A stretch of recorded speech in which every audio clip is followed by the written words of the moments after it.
So I just hit record because we were talking about a lot of stuff there, and this is a topic that might seem small, if you just look at the title, for example, but there's a lot to talk about here. So I wanted to just start because before we forget and just go on a different tangent, I want to just start where we were at, which is we're talking about now in 2025 how we've learned so much in the last, I don't know, whatever you want to say, 30, 40, 50, 60 years, especially since science has come on board and allowed us to have a method to sort of track things. But what we're finding is that we're actually kind of going back to what they knew hundreds and thousands of years ago. We just, it's kind of ancient medicine for modern times is an expression that we use.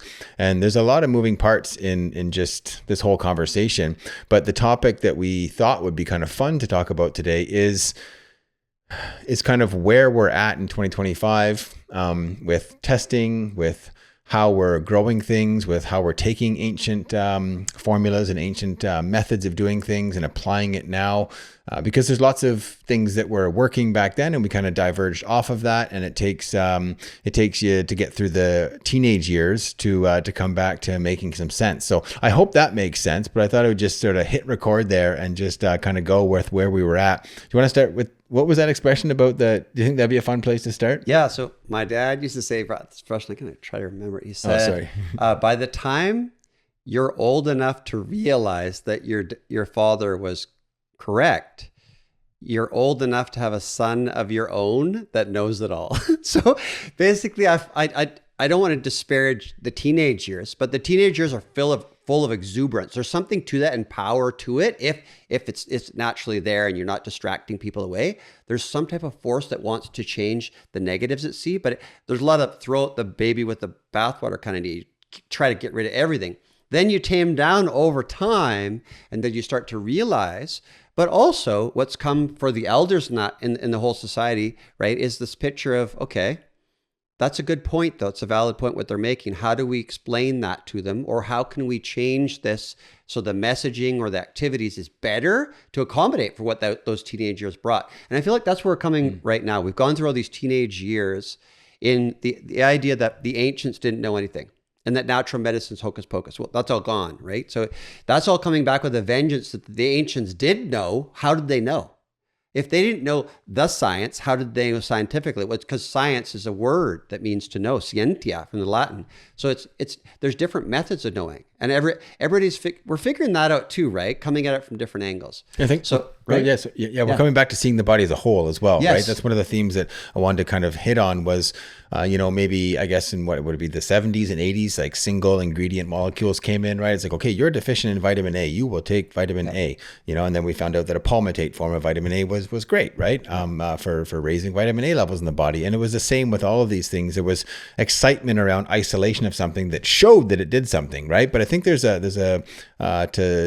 to start on this, there's something to be said about, apparently vitamin C doesn't cure scurvy. It's lemon juice or lime juice or orange juice is actually what you need. You can't just give them a little bit of ascorbic acid, apparently. I don't know. With the bioflavonoids and everything involved in it, because ascorbic acid is an isolate made from glucose vitamins, basically sugar, typically corn and other things. That's unnatural, really, unless you add back all the bioflavonoids that are not in it. Like rose hips has a ton of bioflavonoids. So there again, you're looking at it. If we go through the progression, in the ancient times, they would say work in their materia medicas with plants and mineral substances, soils, animal substances, things like that to treat conditions. How did they come to that? They wouldn't still be practicing. And there's medicines like Ayurvedic medicine, Tibetan medicine, Chinese medicine, Western herbalism, ancient types, the trans-Himalayan and indigenous traditions wouldn't still be alive unless it worked. So what were they doing? So they were looking at things and mapping, sometimes over hundreds of thousands of years, they were mapping like the Egyptians did with stars and things like that, is looking at, okay, when this plant is grown at this time of the year, or in this type of region, or with this type of animal movement through it, what does it treat? So they're looking at different imbalances in your body and different things, seeing what does that treat? And then at different times of the year or in different circumstances of animal involvement or different parts of light, darkness, things like that, moisture, they would say, well, it doesn't treat that now, it treats this. And so that makes sense because different compounds are produced by plant and fungal and animal structures to defend or balance themselves within a certain type of environment. So they are different at different times of the year. And so that was taken into account.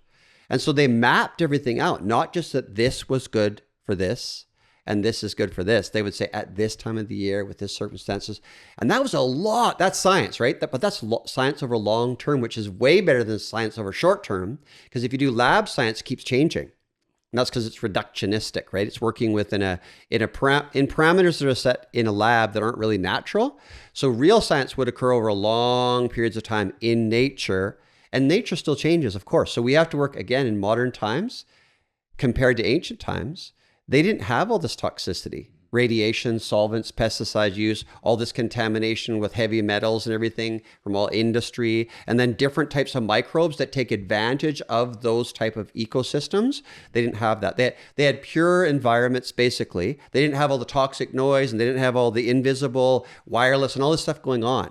So then you have to take into account, and this is where the teenager comes in. We'll say, this is not the same as it was before. That's true. So then what do you do with that? Well, take ancient knowledge and try to modify it. And I think the big thing in modern times, because there was a huge amount of disrespect towards the ancient traditions for over 100 years. That's all changing and ending now as the pharmaceutical industry is losing power.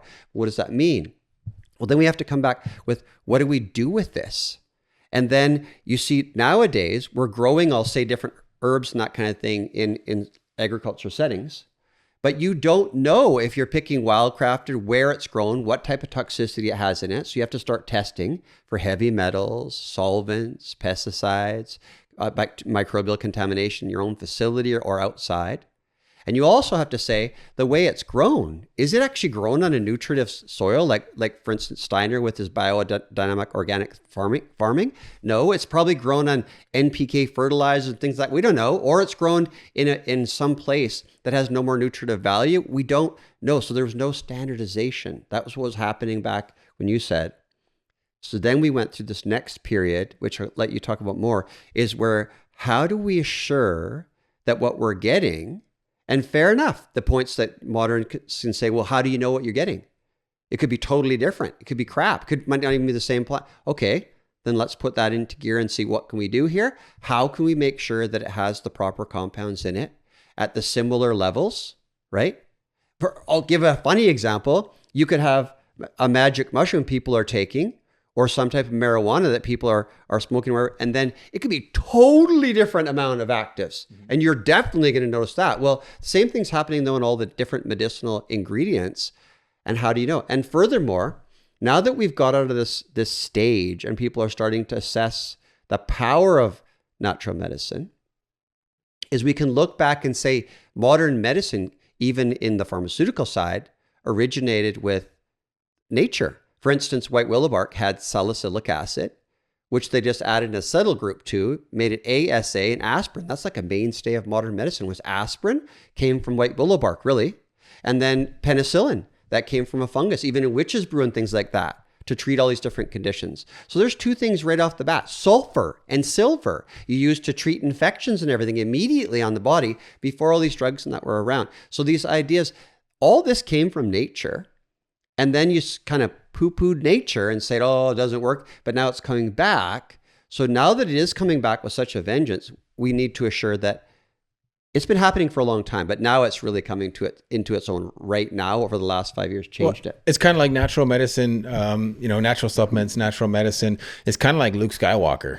It kind of like was just kind of in the background getting trained by Yoda, the whole time, because the world wasn't ready to accept it in terms of under a Western medicine umbrella where there must be this ingredient that does this. And it's like, okay, well, this doesn't always do that. So why doesn't it always do that? Oh, let's just throw it out, right? Because so maybe there was, again, a batch that was grown that was sat around for a long time, oxidized. So it didn't fit into that picture of you must have this and that must have an outcome, right? So now that's all changed, right? You've literally got this Jedi forming behind the scenes that's ready to present itself, because we can test for these things. We know the best way to grow. Again, I use ashwagandha as an example because that's a herb that's been traditionally used for thousands of years in India primarily, right? That's the main place where it's being used.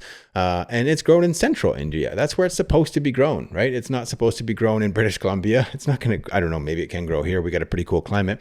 But that's how it's meant to be grown. It's meant to be grown to full maturity. And then you get different actives in the leaf and the root. And now we can test for that, right? Now we can say that that's how potent this is, and it's going to be at least this potent every time, right? So now you've got this natural health world with these quality of options for people that's now pushing its way on par with the pharmaceuticals for results, right? And that's a huge thing because people are used to getting the results. So we need to come with really strong stuff these days, right? We got to have stuff that we're confident in, which we're very confident in. And again, now the science is there to back it up because it should be there too. I mean, we've been doing this now for like, how long would you say that the natural supplement industry, like there was the infancy, and then when do you think it really kind of like hit the mainstream? Could you give a ballpark time frame? Do you know, even that, when you look at health food stores, say across Canada, because that's an indicator of what's happened, say in the natural hygiene movement that turned into the health movement.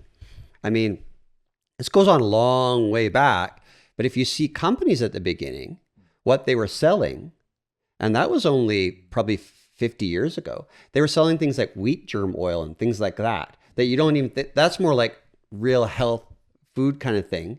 And you thought those people were hippies and all that kind of stuff that did that, but that's part of the ancient movement. So it's not really that old on a really strong marketable sense. And then whenever there's money in it, then people get involved that they shouldn't be involved because they don't care about health. And that's been part of the problem that segues things out of its natural rhythm, which is about healing. And then I come back to that. So it's not really that old, this modern natural health food store movement. It's a lot older than I said, but in that sense. And so what happened not very long ago, I think it was back in the 90s, was when we really started looking at, okay, people keep clobbering you for how do I know I'm getting, and they would do TV shows on, it does not even echinacea, it's snake root, all that kind of stuff. And it was, right? Because there wasn't the proper testing. And then people take advantage of that. Then you say, oh, full of charlatans. No, it's not. Every industry is full of charlatans. Let's face it, every one of them. And every industry also has real leaders or heroic impulses, but the bulk of people are maybe average or not good at all. So then you're looking at, you can't judge one thing. But we still have to take note that there was poor quality issues on a lot of different companies. So that's when this whole idea came about, well, let's look at some of the key compounds that have strong effects that we know is what it's being promoted for in the industry, right? So then you look at that, and for instance, give you St. John's wort for depression. Oh, this is an interesting one though. Okay, so there's this hypericin compound, right? That's in the St. John's wort that seems to help with treating depression.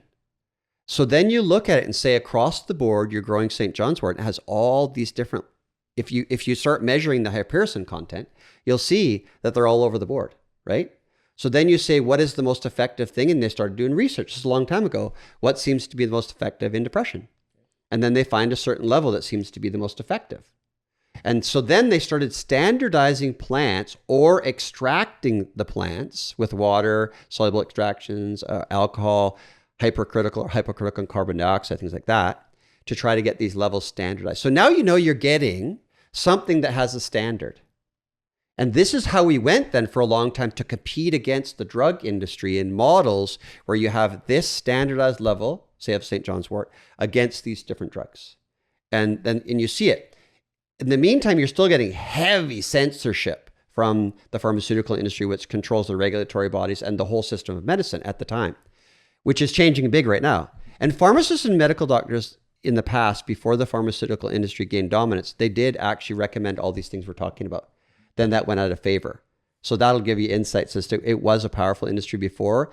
It got sidetracked, now it's coming back. And there's countries in Europe, still some countries that have a little adjunct to their pharmaceutical studies, right? Where they have to do natural medicine. Some natural medicine, like a year. What was there? Germany it was? Okay. And so Poland and all the European Slavic countries, they all have add-ons. And that's where it should be, right? Yes, it should be in there. It should be, there should be this understanding at least to be able to have the conversation and truly understand if there is any interactions, right? Because there's some of those out there, right? These are powerful compounds we now have in the natural industry, right? So, right. Yeah. And so this is interesting too, there where this leads.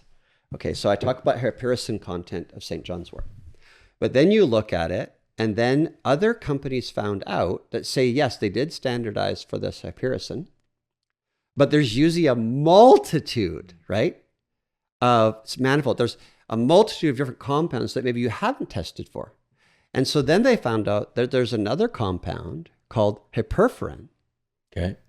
And the ones with this level of hyperferin perform better than just the standard hypericin.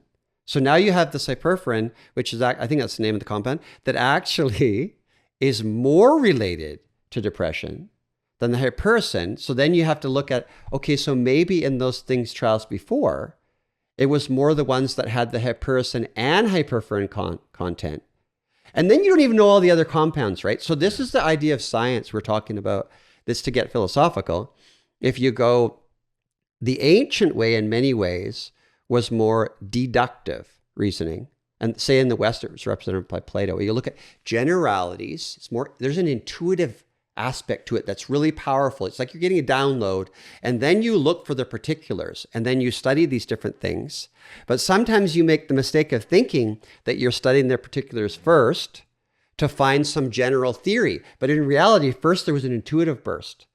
So that's more Plato. And then Aristotle, which is kind of like the father of a lot of Western thinking, many, many ways, which was his student who also trained Alexander, he formulate this inductive reasoning where you're looking at the particulars, which makes sense and everything, because that's how science does it. You look at all these particulars, then you form a theory, and then it becomes a generality from that theory. But if you look at science, it doesn't work because it's constantly changing. So they didn't recognize subjectivity for a reason, because basically intuition comes from the idea of the subjective pole, how we're aware and experience the world. They didn't account for that because everything has to be objective, which didn't make sense. So that's how science kind of has fallen apart in a lot of ways, is by not addressing what they knew, even from quantum physics, that the subjective pole, so to speak, affects the objective pole. So in other words, what does that mean for medicine here? Is that all of these things in the way we look at everything in this reductionist method and trying to isolate all these compounds, it doesn't work. But what did it do though? It did make us aware that there were deficiencies in how things are grown and all the different levels of actives and everything, and how that affects us. And that it wasn't then like the ancients who had mapped out growing seasons and light and darkness and animal movements, all these things, how they affect plant growth.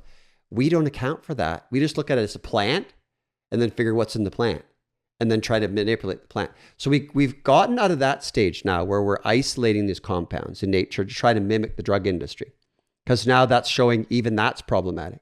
So then now what you were saying, it's like a revolution, but it's basically the teenage years with all their exuberance coming out, mapping out insufficiency, things like that. We're coming back into our own and recognizing that Dad did have things to say that were good. What do we do with that now? Now we can talk in different language with all the things we've learned and go back to the robust nature of different plant substances that occur within each species and how to get them to the ideal levels like the ancients already had mapped at different growing seasons, different times of year, what they're grown in, at animal movements, everything like that. Now it's coming back. So how do you then address that? You try to go back to holistic ways of growing.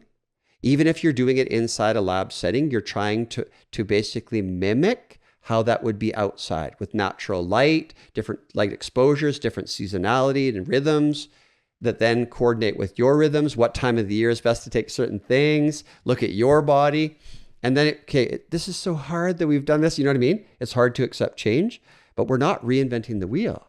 We're just going back to how they already did it. So there's a sense of comfort in that you're coming home to something that makes sense instead of having to learn facts and all this stuff like we do on the internet with everything. No, we're actually returning to, again, that sort of Plato deductive type of tapping into your heart, which has an intuitive sense to it that the knowledge is already here. The wisdom's already here. You don't have to appeal to experts for all these factoids. That took us into a stress state. So this is where I feel like we are right now. But we're honoring it too, right? We're honoring what was there, but we're coming now with a better version of it, and that's what we should be doing, right? We're it's been hundreds or thousands of years to evolve this, right? So, people want to also, and I still have like 60, 70 carrots in the ground. Like I love to, grow my own stuff and have it as close to nature as possible. But the stresses of today, like we talked about, the environmental toxicity, that stuff is, there's no longer don't have the ability to just kind of take stuff for chance. Just go down to the one herb store, in the city, and just hope that the one you're getting was grown properly, picked fresh, dried properly, not sitting in an open canister forever, right? We have that stuff. So we're honoring those ancient ways, but we're applying everything we've learned to make sure that you're getting the best product now. And, it's really interesting, especially when I was talking to one of the mycologists that we've worked with for the longest time this morning, right? And he was super excited about something he found out recently, right? And that's 30 years. That's 30 years after he started to basically really immerse himself in the world of full immersion in mycology, right? And he was honestly, I mean, he's always a very pleasant, friendly guy and very patient, all that, but it was like he was a teenager again. He was so excited, right? And so it took just one little thing here and one little thing there to just kind of come together, that he saw something completely differently in the sort of down in the chemistry of it all, right? So that was really neat. And so that's where we're at, right? We're not done. Like, we're kind of just, getting to the point where, and the internet's doing this too, right? It's helping all of this happen that we're talking about right now. It's helping this happen at a faster pace, and all of the stuff that we're talking about, it's very easy to find information on these days as well. And what you just tapped in there, because the environment today is different, right? So do we turn to the very industries that created the problems for the solution to the problem? That seems illogical in many ways to me, because a lot of them were aware of the issues they were creating. For instance, the heavy topic, right? Not only wireless and everything else, these are unnatural frequencies at strong amplitudes of frequency and wavelengths that are not natural to us, that are affecting us. To minimize that and say, oh, that's all exposed conspiracy, that is not. And they know these things affect you because there's lots of research in close quarters, and which are everywhere. Secondly, let's not even touch on that, because that's an intense thing that is in our life, these gadgets, right? And they're in our face, on your pockets. They've already recognized cancers and everything developing from them. But let's just talk on another one, because nowadays we're finally getting into the idea of metabolic health. Because, say, for instance, when you focus on genetics and germs, it takes your control away. You feel like you have no control over that, that's what authoritative figures want. Anyway, getting back to ancient theory, terrain theory, and metabolic theory are hand in hand. We're going back to ancient ways. Metabolic theory is gaining prominence in all the social media circles too, especially in menopause and perimenopause, which are driving a lot of people today. We're openly talking about these things as normal process, but also they are lengthened far beyond and more extreme than they were in ancient times. And we're talking about hormones here, which are very, very complex. So what we're about to dive into with the environmental factors affecting those is the natural weighted. The polyfluoroalkyl substances, PFAS, or otherwise known as forever plastics, or basically microplastics, all these different things. So they're hormone disruptors. So they affect how you respond to stress. They affect your aging, your biological aging. They affect your metabolism in a big way, your sexual reproduction, your nervous system. So basically they affect you physically, energetically, mentally, all together. And like in the name, they call them forever plastics for a reason. They're staying it. And they said that the average adult, we've touched on this in a previous episode, but not in this depth. The average adult has about a credit card worth of weight of microplastics in their system that are considered forever plastics. And they are affecting you. So then, okay, where are you getting these microplastics? They're in everything. And they're being broken down. They're in the air all over the place. And even all the containers we've used for all this time, when we switched away from glass and woods and porcelain and ceramic, all this kind of thing, switched to plastic, which is back, 60s, I think. I don't know, maybe I'm wrong, and maybe it's older. But these plastics, when they're exposed to heat, acidity, different compounds, they actually are breaking down. So for instance, if you have pop in a bottle, right? They have phosphate, things like those. That's an acidic thing, has different compounds in it. In that plastic, the plastic exposed to light and any heat especially, or other compounds around it, is degrading into that The longer it sits in the plastic, the more it's degrading. You're then taking it in, and it's getting in your system and your fat and all the other tissues and staying there, and then affecting your metabolism and effect. And it does stay in your fat too. It does. It's known that the fat will, if it's not sure what to do with things, it shunts it into the fat and says, okay, I don't know what to do with this. We'll put it over here and deal with this later, right? Right. And your scar tissue zones, like it's like a beaver dam. Push it in the areas that are out of sight, out of mind, outside of the flow. So then now you have our industry say that we're trying to do our best to give you different supplements to help you heal and everything, and getting all the improving upon the way we process and figuring out what the ancients knew and then trying to recreate that in today's time. But then we're using plastic. And then you're thinking, okay, the longer it sits in that, especially if it's liquid or powder and it's reacting with the side, but even the capsules are reacting. And if you're in fluorescent lighting, which has a high vibration that breaks things down faster, right? So fluorescent lighting, heat, so and then moisture in a room. So you have to dial in the humidity levels of a room or a store. How can you control that when doors are open all the time? You have to control the lighting factor, and you have to take into account how long has it been on the shelf and the rotation, or if it's a liquid versus a capsule versus a powder. Everything's degrading into those, and then we're taking more of that. So it's basically, it's in your clothing, it's in your food supplies, everything you use plastics for. What do I do with that? So you can basically say, okay, you can look at the outside environment and say, how can I can't do anything. Oh my God. Or you can say, that's the new way of thinking. And then you take a drug or something made by something to try to clean something up, which is taking the power away from you again. Or you look at it and say, okay, I live in this world today. It's different than the ancient time. Is there something I can do? And do I turn to the very industries that have created the problem to solve the problem? Or do I turn back to ancient ways and say, is there some type of thing that they would have said could have dealt with that if they didn't list it as plastic? They said, what is happening because of this plastic?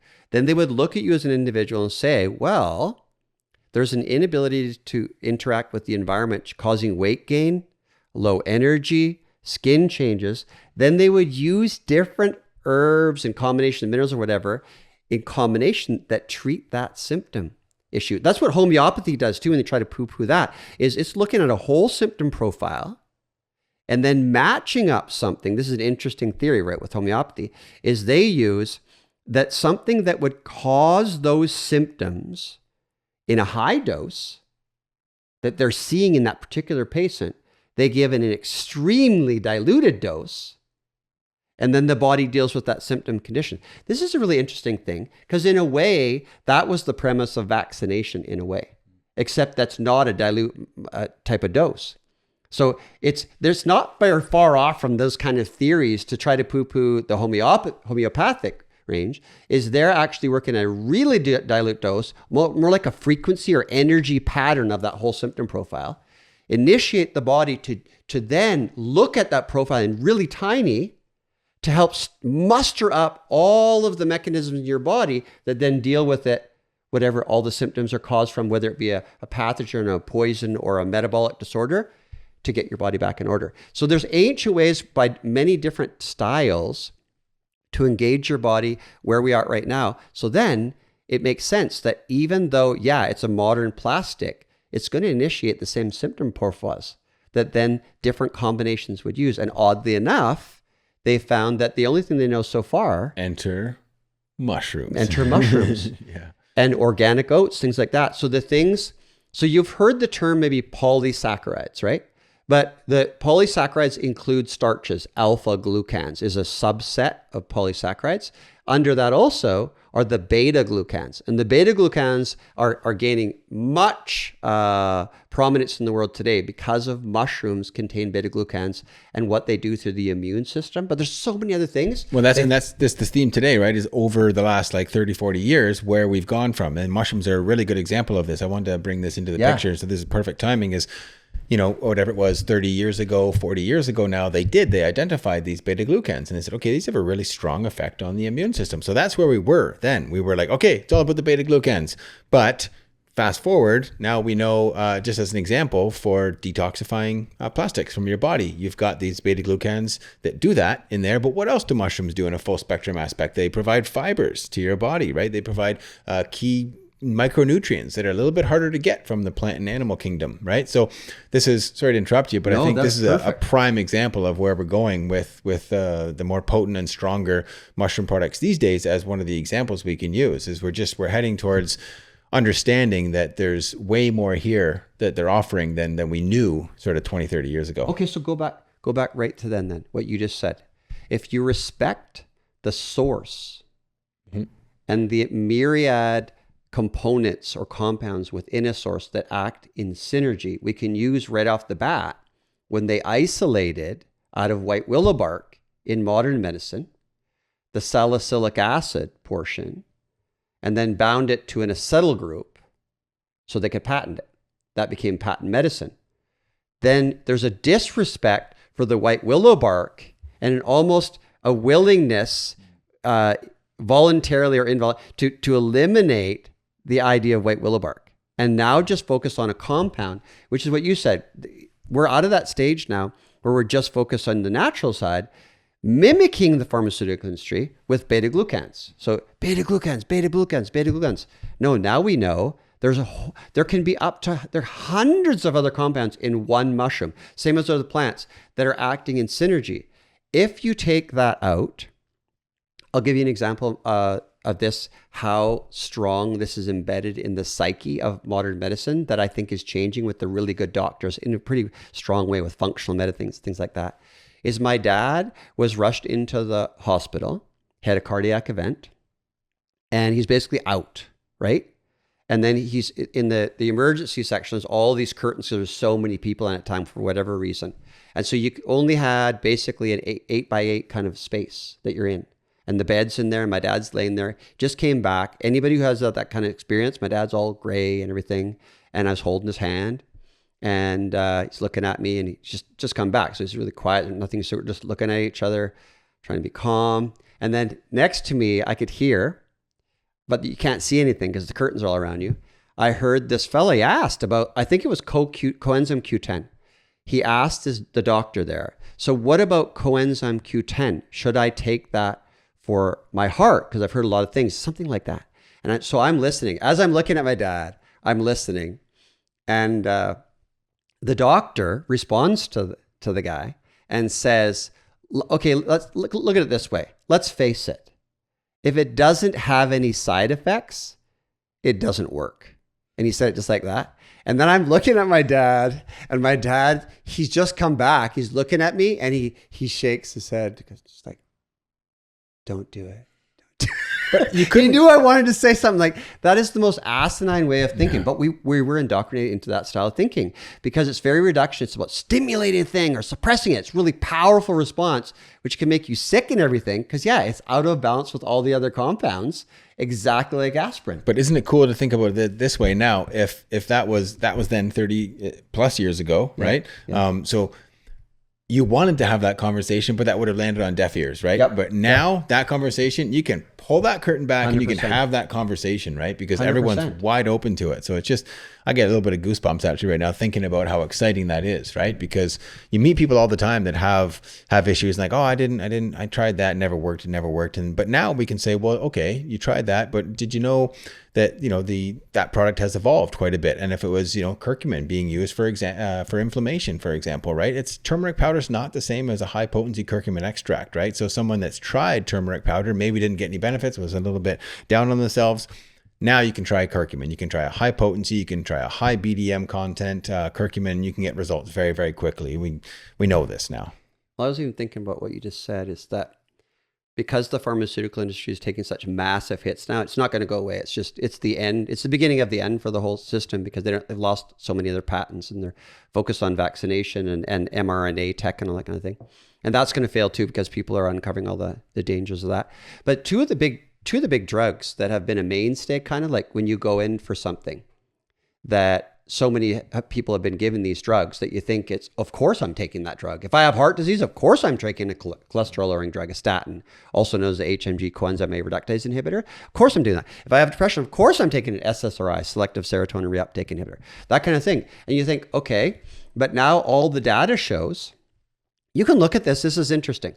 So you do a meta-analysis of SSRIs, for instance, for depression, And then they shown that the serotonin is not the thing that's heavily rated in whether someone is depressed or the swing back and forth of anxieties usually come together, right? It's not related. And then they say, well, I know people who have taken selective serotonin reuptake inhibitors, and it has helped them. You say, did it help them though, or did it just numb them? And that's what they found. They don't actually help treat the depression at all, which is the same with most pharmaceuticals, because they're stimulating, suppressing out of balance. And so what does it cause then? It just numbed them. And then that's why there's a predisposition, especially in younger people, but all through the ages, when you take that drug to treat depression, that it has homicidal and suicidal both tendencies.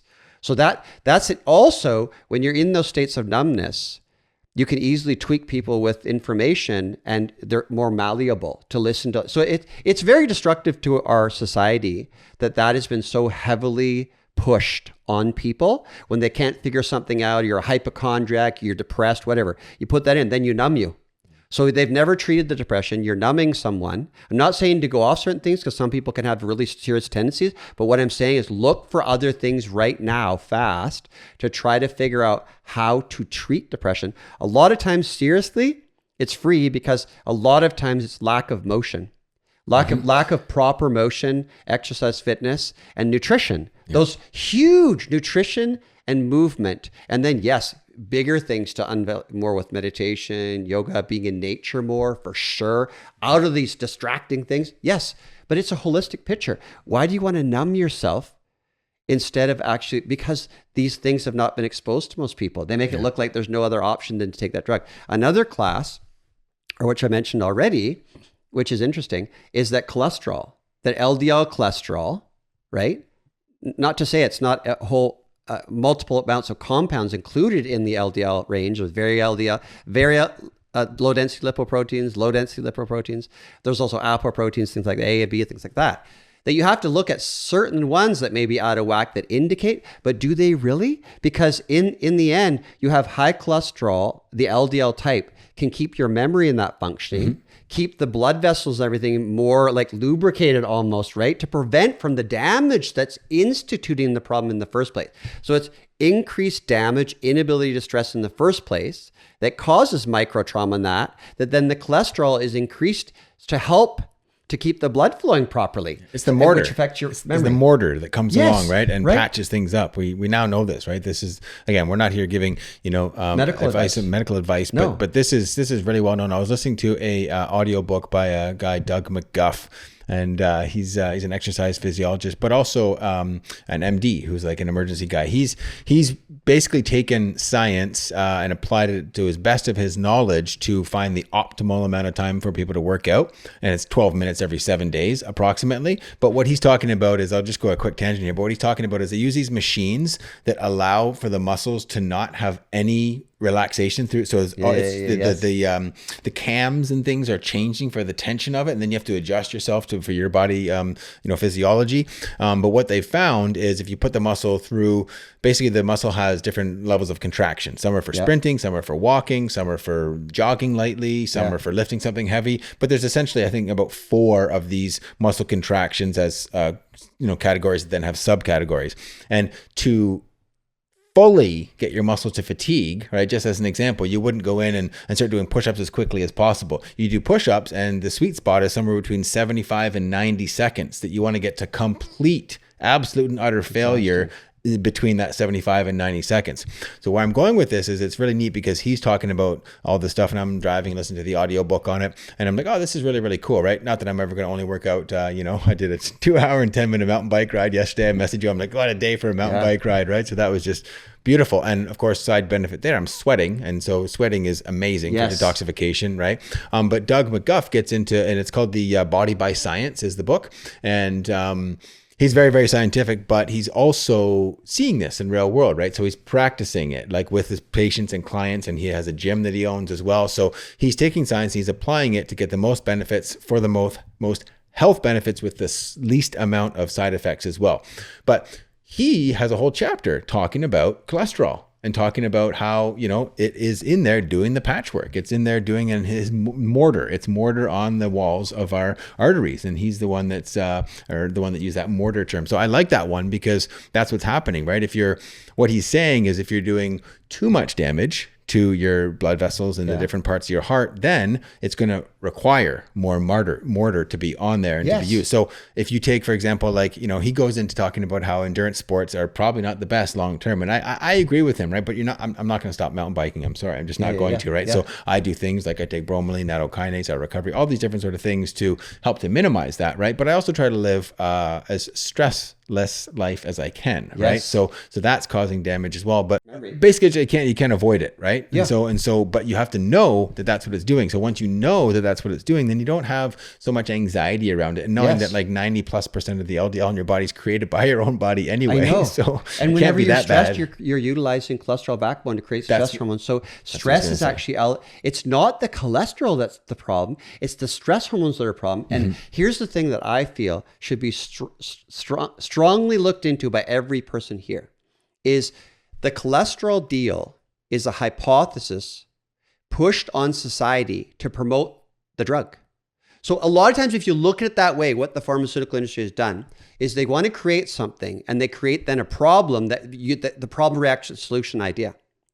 Cholesterol is not the problem. What's the problem?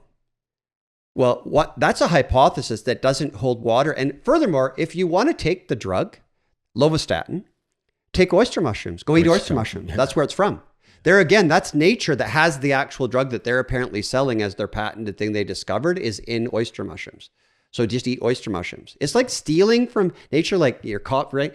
And the other idea is, what is the problem then? Many problems, but one that we can control a lot and that stress causes problems with, also our eating habit, is sugar, blood sugar. If you can control your blood sugar, again, that's why diabetics have so many problems with cardiovascular disease, because the blood sugar's all over the place. What does blood sugar do when it's not properly being balanced and there's uptake by the muscles because you're exercising and doing stuff? What does it do? It floats in the bloodstream. What does it do? It causes glycation, not glycosylation, which is healthy, glycation. So it's binding to the inside of the intimal lining of the blood vessels. Where is that a major problem? The first major problem is it's binding the little capillaries that feed the retina. You could go blind because those are really tiny capillaries and you could go blind. That's a problem. Okay, so then they have to quickly try to get blood sugar down in diabetics. That's why diabetics usually end up with visual problems faster than other people. So it's kind of like accelerated aging. There's breakdown of the vascular network, the joints, the eyes, things like that. Here's another thing we talked about the other day when we were doing that presentation, is you can see how these things are all connected.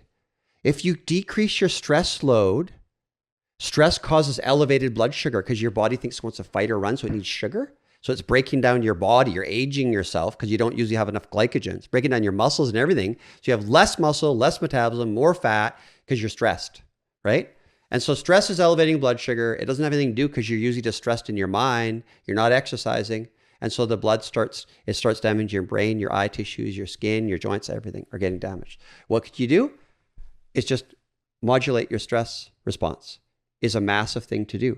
Also, if you want to deal with cholesterol still, because you still think that, then start eating oyster mushrooms or other things. I mean, it has the same compound. And then enters the great equalizer, as I call it, exercise, right? So, huge. It's massive. We talked about metabolic health was one of the sort of themes we touched on there. And the, there's many different ways to increase your metabolic health. Okay. So some people that are, dealing with a lot of health issues and maybe trying to lose some weight, that sort of thing. Yes, there is an extreme route you can go, which is like a ketogenic diet. And that's proven to be very safe long-term. But you have to know how to do it, or at least for short-term, it can be effective. So that's one way to go about it. But if you're not exercising and you're not doing, you're not following a very strict ketogenic regime, for example, exercising and a little bit of variety, and does not need to be a lot. Doesn't have to be a 2-hour and 10-minute mountain bike ride, not in any way, shape, or form. But what you're doing is you're training your body to be better at partitioning nutrients and actually utilizing the cholesterol for what it's designed for. And also very, very important is how it utilizes glucose. So that's very important, right? If your body is, again, back to Doug McGuff's, but if your protocol, if you teach your body to drain the glucose out of its muscle stores, right, then it has to then replace it. And with that process, it becomes more efficient at using glucose. So as that glycation is happening in perhaps people that are a bit more sedentary and the body doesn't really know what to do with the sugar, that should not be happening as much in somebody that the body says, okay, I know what to do with this. I got to stuff it in my liver. I got to stuff it in my muscles, and I got to stuff it here and there. And then that's it. I don't have any space left to stuff the carbohydrates. So at that point, if you consume excess carbohydrates, most of us are going to put on body fat because that's the body's sort of last resort for excess carbohydrates. Some of us are lucky and don't have to, they don't pack it on. I can never, and I always come back to it, right? But I can never emphasize enough the importance of exercise. And again, it doesn't have to be crazy. It doesn't have to be. It can be literally push-ups and air squats, a couple times a week. That literally will just get things going in your body and getting outside and exercising. And also exercise is a stress reliever as well. So it has all of these things going on. When you're exercising, most of the time, you're not thinking about what you have to do later. You're just kind of doing that thing that you were doing, shuts your brain off a little bit. And that's going to modulate your cholesterol naturally. And there's another thing related to that then again. Instead of focusing on exercise and things to control blood sugar, they push all these sugars and everything. Focus on animal fats. Don't eat eggs. Don't eat all these animals. Don't, because they have cholesterol in them, right? Which is a joke, the extraneous. But secondly, then it encouraged the use of the omega-6 vegetable oil, which others thankfully are talking about a lot. I want to talk about this 30-something years ago, that omega-6 oils are everywhere, right? Why would you add more omega-6 in anything when they're everywhere? Mm-hmm. And secondly, they're very susceptible to damage, meaning that if you have a whole bunch of those, instead of the monounsaturated and saturated fats, like, right, so some of the olive oils, but also butter, coconut, things like that. Macadamia nuts, so those have oils. They also have compounds in them that feed the beneficial bacteria and everything. Instead, you're inundating yourself with omega-6 oils, which then basically crush the metabolic activity of the mitochondria, which are your energy producing factors through your entire body. And you're telling people to stay away from things that are benefiting your microbiome. You're ending up then with metabolic disorders simply because you're actually following this cholesterol hypothesis, which should be a blood sugar issue, and taking all these omega-6 oils. So looking, what does that mean? So then you've got our Canadian oil, which had that movie Lorenzo's oil, tried it as propaganda, kind of like the canola oil. That's basically a genetically modified oil from rapeseed, right? And then you have safflower and sunflower and corn and all these different oils that they're problematic. A lot of them are GMO on top of that, and they're highly susceptible oils, and they're causing damage, and they're impacting your mitochondria. And here's a really interesting thing too. So now you're not focusing on blood sugar, you're focusing on oils. You're causing more damage in your system. That more damage in your system, again, typically starts affecting your eyes because those are tiny capillaries feeding the retina.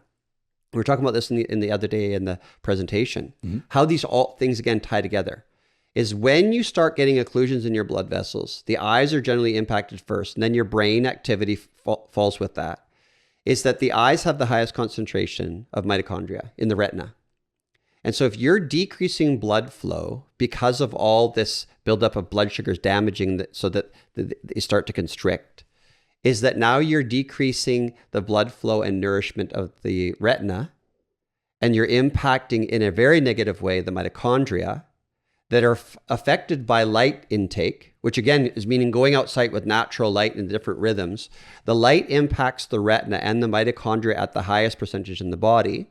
It doesn't utilize all that.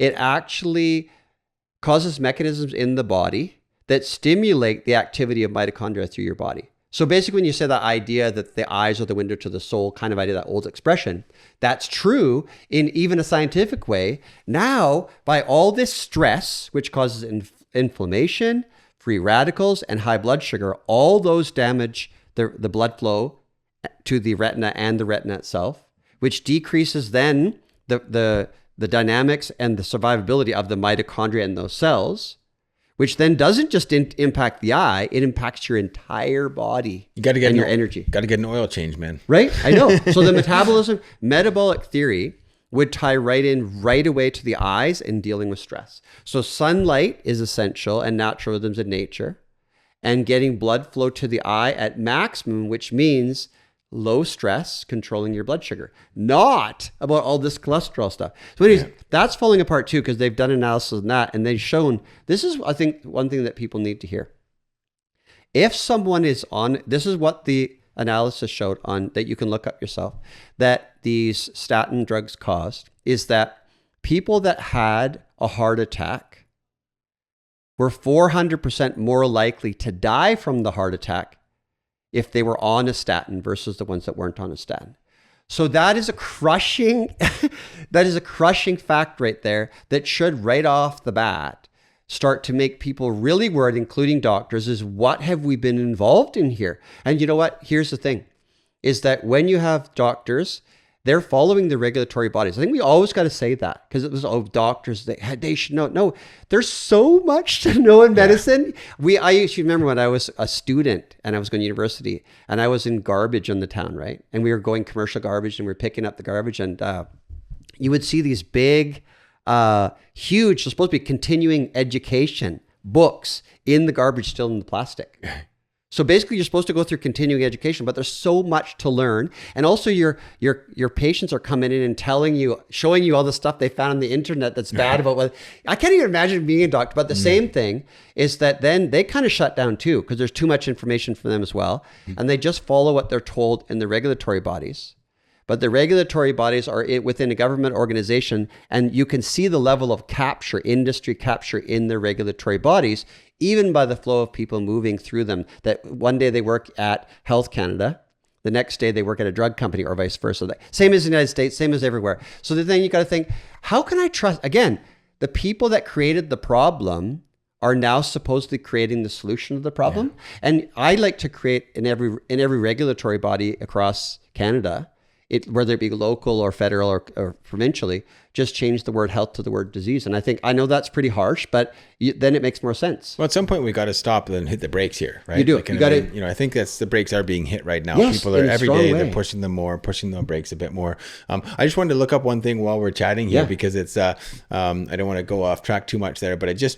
Again, coming from the athletic side, you got to understand a lot of people that are scientists or practice coaches, anybody like this in the high-level athletic endurance world or high-level athletic world, they see things from a totally different angle, right? And so when we talk about the different fats in your body, there's actually a PDF that comes with that book, and I just wanted to pull it up really quickly because I wanted you to have a quick peek at this. But he's talking about how polyunsaturated fats, omega-3s in particular, the really powerful polyunsaturated fats for our brain and our heart and everything, those you actually start to, the more of those you ingest, the more your fat is built of those, right? Yep. So this is the same thing. The more of the omega-6s that you ingest, the more your actually fat accumulates of those. And what he's talking about, I'm going to pull it up, but I believe it was actually even muscle fibers, where he shows this diagram and it looks like a kind of like a honeycomb almost, and the more insertions of omega-3 that are in there, the more plump it is. Yes. And the more basically active it is and stronger it is for producing mitochondrial function. And so there's Nick Norowitz. One quick thing here. Nick Norowitz is a guy, he's a young guy from Harvard who does all kinds of funny stuff, and he has IBD, so he's keto, and his cholesterol is in the 500s, his LDL is in the 500s or something. It's crazy, but he has like serious IBD. He talks about this himself, and so he has to be on a keto diet because it's the only thing that he can do to be functional. If he eats basically, if he ate a bowl of fruit with yogurt on top, he would not feel good and his digestive system would be way off. But he ate only sardines for a month and then had to end up putting olive oil in there because it wasn't getting enough calories. So he tracks all this stuff, blood tests, all these different things. He jokes that he became dolphin level omega-3s in his body. He was getting it tested. And so I guess he lives, and these are videos he put up so you can look it up, but I guess he lives on like the 40th floor or something of his building, or 34, whatever it is. And he said, I'm just going to test this. I'm going to hike up, because he started to feel like he had a bit more energy. And he got to the top of the staircase, and apparently he's like, and he's a pretty reliable guy. I mean, it's an N=1, but it's kind of fun to learn about because it was just in turn at the same time as I was reading this book by Doug McGuff. And he's like, I don't feel winded at all, coming up here. So I've been eating 2 cans of sardines every day for the last couple of weeks since I read that, just to try on myself, see how I feel. And one of the key things he found, and don't quote me again on this 100%, but this is one of the things he found, was that because sardines are cooked in the can, there's no oxidation of the omega-3s. Yes. So when you open that can of sardines, and ideally, you get a good one with some nice high quality olive oil in there. That's my favorite way to eat them. Salt and olive oil in there. And you get everything that's in that. And then also sardines are high in creatine. They're extremely high in, I think 2 cans of like sardines gives you something around 5 grams of creatine or something. And then the micronutrient profile of sardines is off the hook, right? So what this is indicating when it comes to the omega-3s is there has to be some way to stop the oxidation. And one of those ways as well is from plant sources is to have the polyphenolic compounds in there. Yep, the antioxidants absolutely resist it from happening, right? So I think that's another next evolution in the industry that hopefully we can take part in, right, is finding these omega-3 options in plant medicines and plants where they are protected by those polyphenolic compounds and allow them to not be oxidized. Because there is an issue with that. Let's be honest. There is an issue with oxidized polyunsaturated you can fats. tell it because flaxseed. I want to look this up real quick. Yeah, and so flaxseed, when it's not oxidized, you eat. And linseed oil that you use as a, lac or whatever you call it, that smells bad, that's basically oxidized flax. And if I do this while you're looking up too, there's an interesting about fats. So you have polyunsaturated fats, monounsaturated fats, and saturated fats. Saturated fats, if you think about, so you have they look kind of like sperm, to be honest. So they have a head made of glycerol, and then they have a tail, carbon hydrogen tail, right? So that carbon hydrogen tail, if it's saturated, it would be like a straight line with little zigzags down, right? And then if the next one fatty acid is saturated, like butter, it packs together tightly, all straight, so there's not really any spacing at all in between. And that's regular saturated fat. If it's monounsaturated, there might be a double bond between 2 carbons, and that causes a tiny kink to the left or right or whatever of the tail, which then throws that one off, and then you have another one beside it that has another kink. What happens is then you're left with spaces like a honeycomb idea where the tails, they're not packed together tightly like a saturated fat like butter or coconut. And then polyunsaturates are even more double bonds. So there's more kinks in the tail. So they become more fluid. So that's why you see them as liquid at room temp, is they're more fluid. That the dynamic of the membrane is positive.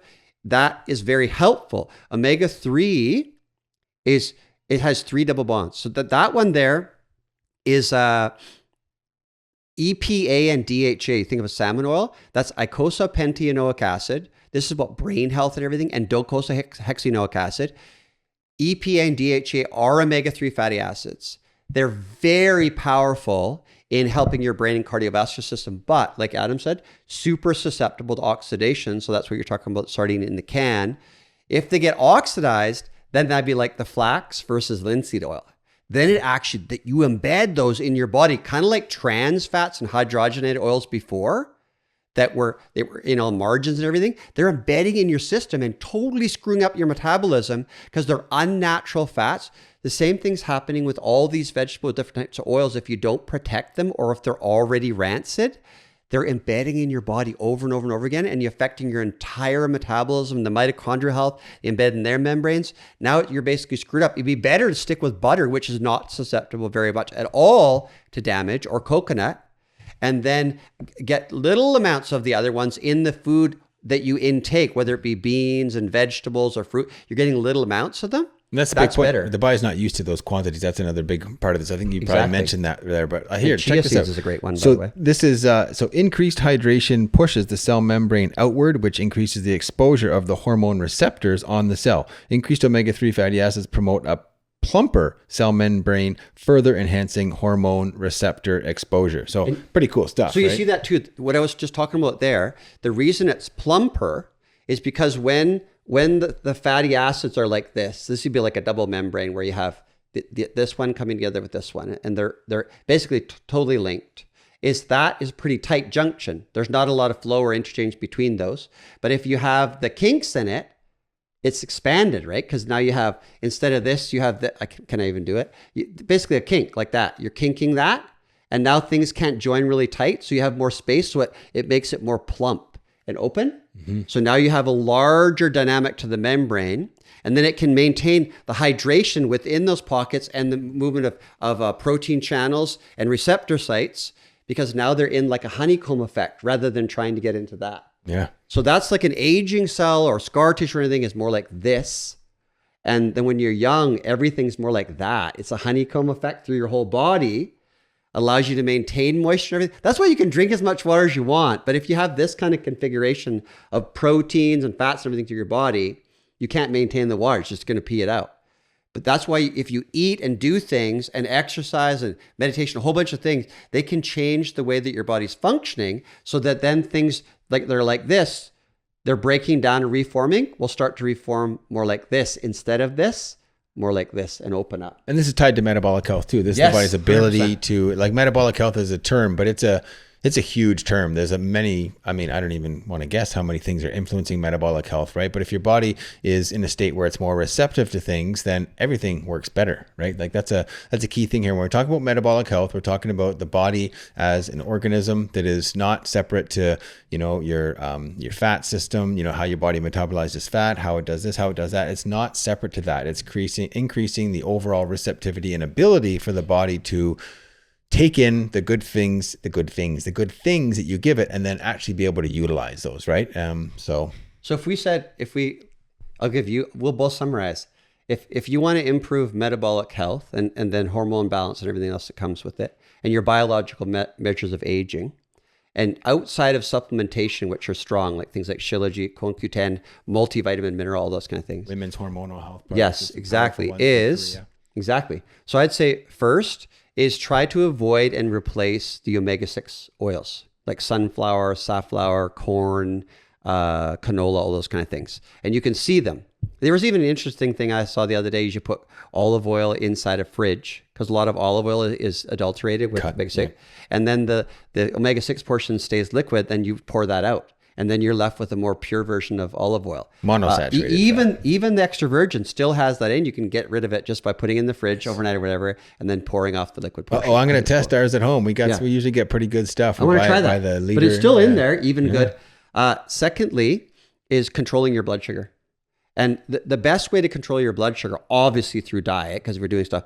But why do we eat and do these different things? Trying to use the escape, our inability to cope with an environment, adapt to it, which is stress, basically. So emotional, physical is dealing with stress. Even if you feel like I've got too much trauma and everything inside, I'll never deal with, there's still different techniques in that you can find that are quite simple, even breathing techniques to help you to get your hormones and blood sugar in check, which can then help you even look and introspect at trauma in a much better way than bringing a whole bunch of stuff to the surface, then freaking out about it, making it worse, right? So you have to get in this calm, clear state. We were talking about reishi earlier. That's a good mushroom, things like that. Yeah. Shilajit is one they use as a whole food type of idea that influences mitochondria. But if I get back to it, so it's avoiding the omega-6 oil. Any oils you take, try to take them with polyphenolic substances, which include things like berries and things in teas and all this kind of thing. A good quality olive oil will have the polyphenolic. Have that as well. That's right. And sea buckthorn and things like that. Yeah. And so blood sugar, low stress, avoidance of hydrogenated oils, and then, like you said, find the appropriate type of exercise. I'm not all these other things built in, meditation, yoga, all these things are built in for that. But I'm talking about simple things, is find an appropriate form of movement. And if you have a difficulty in movement for whatever reason, just find ways that you can somehow move, even if it's by some type of vibration machine or whatever that's getting your lymphatic system and everything moving. Your overall, a lot of these are free things you can do, or you already have to do them. So you just adjust and use something different. And then your overall metabolic health can go up significantly. And I always say that we're so nutrient deprived in so many ways. And we were taught that the RDA was something that was actually beneficial when it was actually just to maintain soldiers for 2 weeks alive while they were fighting. It had nothing to do with optimal health at all. It was just survival for a cost effectiveness. Like think of humans like that.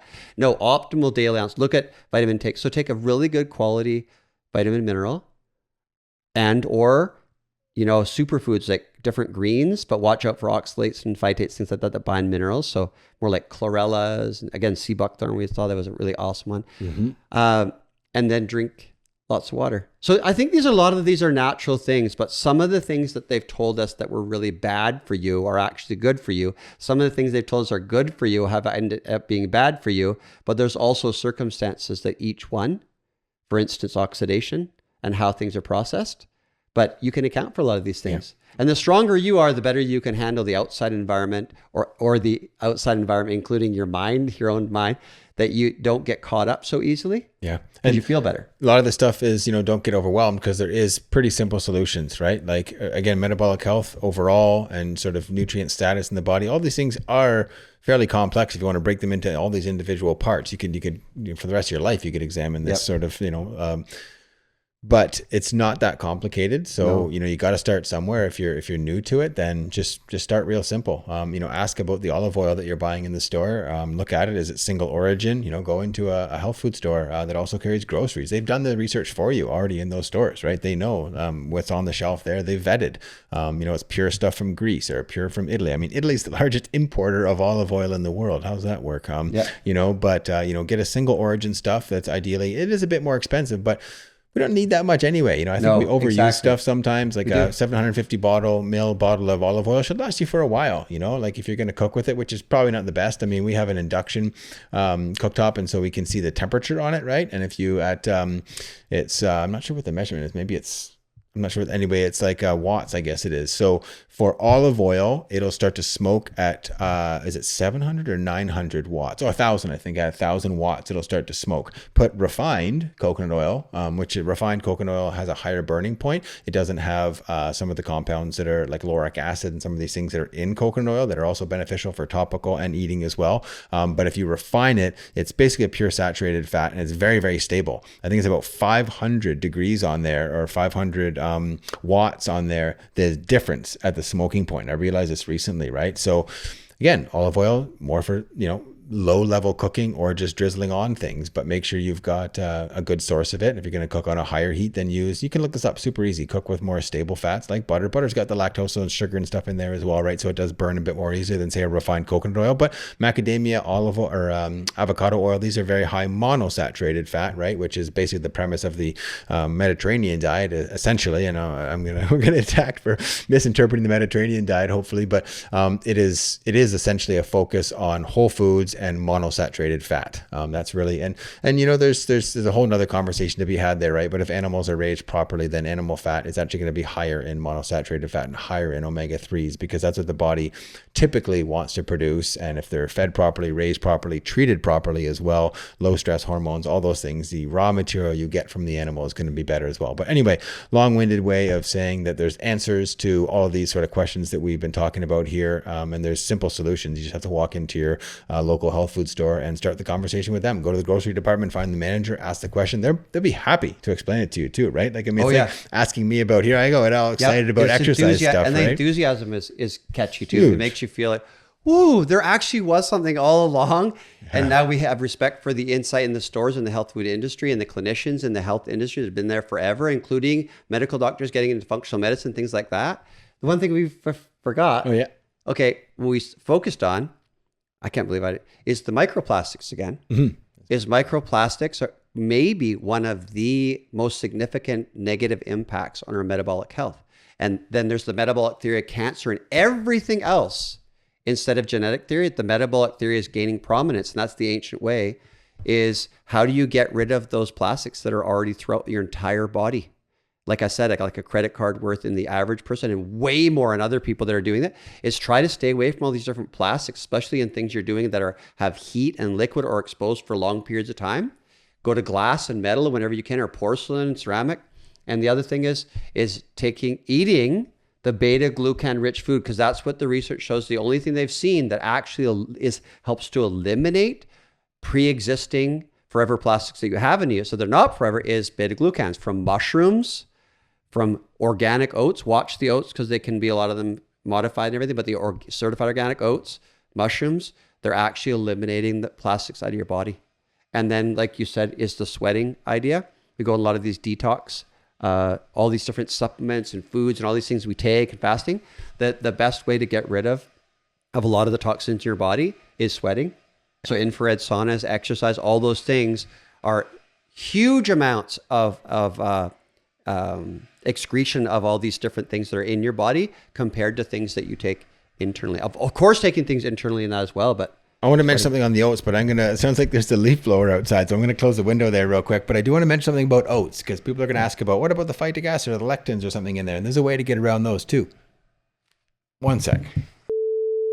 So sprouting and fermenting things does help to minimize the phytic acid concentration. And so I buy fermented oats sometimes, and they don't taste, they taste a little more sour because they are fermented. But I was able to find some oat literature on this, and sure enough, the phytic acid content drops by like 70 or 80%. It was really, really amazing how much it dropped. And then interestingly, the protein concentration of oats went from like 3% to like 8 or 9% or something in the fermentation process. Okay, so we could go barley instead then. Barley, I mean, yeah. But barley's better. What we're remember. And it goes in soups a lot better. I love my soups, right? But your mushroom barley soup, dang, you got it all now, right? So, but sprouting and cooking properly is also different as well. I'm not saying don't eat quick oats, right? Quick oats are easy and simple sometimes, right? Again, make sure they're definitely certified organic, but you can get sprouted oats out there now as well. There's a Canadian company. I mean, farmers own or farmers know.